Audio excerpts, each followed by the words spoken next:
Where was I? I'm going to start from scratch. Hello again, I am Blunty, and Xbox think Xbox gamers stink. They must do.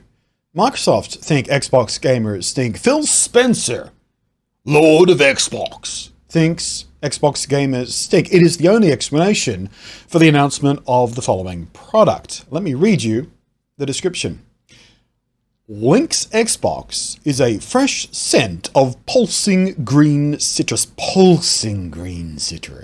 featuring top notes of kaffir lime and winter lemon, aromatic herbal middle notes of mint and sage, and woody bottom notes, giggity, of patchouli and clearwood. Containing a range of natural essential oils, the Xbox Lynx range comes with a sleek new look and features a body spray, deodorant, and shower gel. That's right, Xbox have just announced, in partnership with Lynx, it's a range of de-stinkers. Products designed specifically to help you not smell like BO and Cheetos. Xbox ANZ, and this was announced, as far as I know, by Australia and New Zealand Xbox. I haven't seen any other press release from regular Xbox yet. Xbox ANZ boss Tanya Chi said in a statement that users can spray or wash themselves with Xbox Lynx to power up before heading out the door in the morning. Don't you just want to slap whoever wrote that? Like right across their face. Power up by squirting yourself with some Lynx body spray before you go out on your day. So there you have it. Xbox thinks that Xbox gamers literally stink. And you know what? They're not that wrong, because I go to a lot of conventions, and by halfway through the day, sometimes first thing in the morning, there's a type of gamer who doesn't think about being in immense crowds and tight spaces in usually poorly air-conditioned rooms about their personal hygiene. So maybe this is a good thing. Maybe this will encourage more of these people to actually use things like deodorant and shower gel. But anyway, this whole ridiculous Xbox body spray thing does provide me with sort of a comedic opening, hopefully comedic. Hopefully I haven't lost everyone's attention already. I should have just jumped straight into the real point. I was going to talk about this in today's video anyway, and that's E3 is looming. So it's time to start talking about what our expectations are, and we're starting with Xbox today.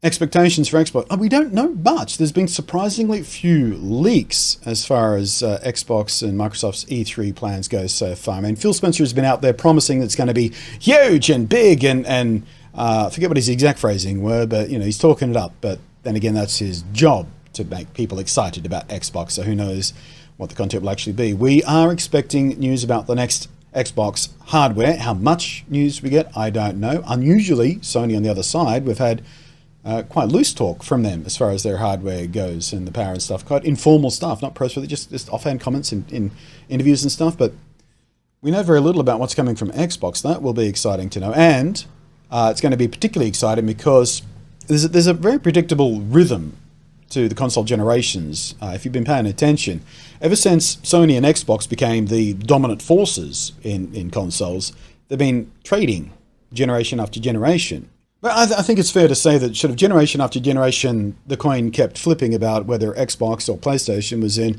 first spot. And this current generation, clearly PlayStation. There are way more PlayStation 4s out there than there are Xboxes. Although the Nintendo Switch in just 2 years in Japan has already outsold the PlayStation 4. So that's kind of interesting to see if that continues throughout the rest of the world, because we all love the Switch, don't we? Anyway, but for whatever reason, people are preferring Sony this generation, in no small part to the exclusive titles they have. Of course, God of War and Spider-Man, two recent examples of gobsmackingly good games that are exclusive to Sony. You can only play them on the PlayStation. And that leads us into the other thing we should be expecting with Xbox at E3 this year, and that is, if you've been paying attention, for the past couple of years, Xbox have been buying up more and more studios. Very good development studios, as a matter of fact. They've been keeping a really good eye on things, not just buying up anything they can throw money at, but selecting very carefully studios that have a really good track record and games that people have a genuine fanship for and love for, and not just the enormous big titles of FIFA and Call of Duty and blah, all that kind of stuff, but these smaller games that people are really passionate about. And I kind of suspect they're going to get it right this time, because if you remember the original announcement of the Xbox One, it was panned. They basically did everything wrong. They focused way too much on general entertainment. Remember when it was going to be sort of a TV, TiVo, DVR kind of deal, and you were going to get all your TV through it, and it had the HDMI pass-through and all that kind of stuff, and they focused very little on games when they first announced it. Then E3 came, and they focused more on games, sure, but then there was all that controversy about, they're always online, and you can't trade games, and all that kind of bullshit. Well, over the intervening years since its launch, they have, through policy changes and service changes and firmware updates and all that kind of stuff,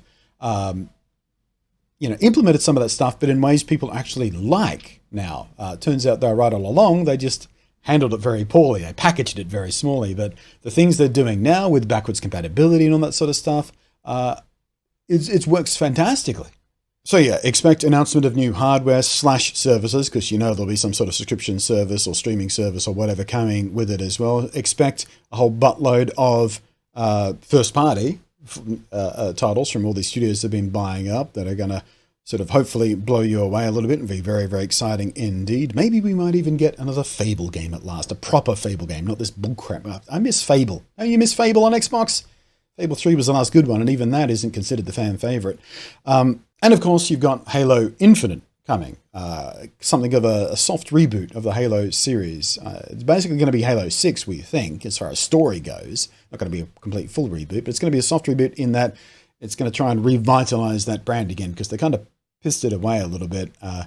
Halo 3 was the last, and again, Fable 3, Halo 3, they were the last good ones in the series as far as I'm concerned. I know there were some other Halos people liked, but I mean, really Halo, were they? Halo's all about Master Chief, right? Well, Halo Infinite's going to be focused back on the Chief, and can't wait to see what it looks like. I also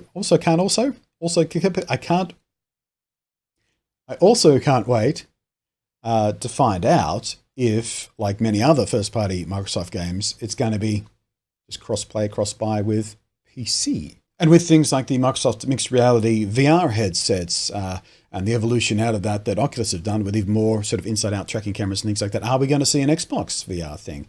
PlayStation VR seems to be doing quite well, or at least they market it quite heavily to give the impression it's doing quite well. Quite frankly, I think it's the worst option for VR right now. I made a video about that a couple of days ago if you want to talk about that, what the good options are. I didn't really mention PlayStation VR, but in the comments there's a thing about it when someone tried to troll and said, PSVR is the best one. Why didn't you talk about it? I told them why. So yeah, this is the cliche part of the video where I say, hey, what do you guys think?